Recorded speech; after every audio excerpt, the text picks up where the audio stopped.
আসসালামু আলাইকুম, বিসমিল্লাহির রহমানির রহিম। এই যে দেখেন ইলিশ মাছ, এটাকে আমি ফ্রিজ থেকে নামিয়ে রেখেছি। এই মাছটাকে যে আমি রান্না করব, আর এই মাছগুলি আমি কিভাবে ফ্রিজে রাখি আপনাদের সাথে এখনই শেয়ার করব।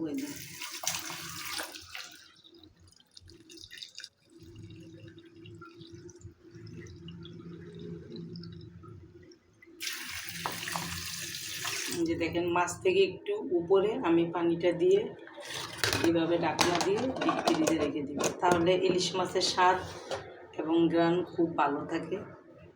কারণ এই যে দেখেন, আমি কোনোদিনও আঁশ ফেলে মাছ ফ্রিজে রাখি না, তাহলে আঁশটা শুকিয়ে যায়, মাছের যে একটা তেলতেলে ভাব ওইটাও থাকে না এবং মাছের মজাটাও থাকে না। পলিতেও আমি ইলিশ মাছ রাখি না, যে কোনো মাছ আমি পলিতে রাখি না, সব মাছ মাংস যাই বলেন আমি সব বক্সে রাখি।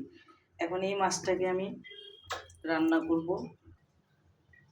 দেখেন, এখানে আলু, বেগুন, টমেটো, বটবডি এটা দিয়ে আমি তরকারিটাকে কষাচ্ছি, কারণ তরকারি কষাতে কষাতে আমি মাছটাকে কেটে ধুয়ে পরিষ্কার করে তারপরে রান্না করব।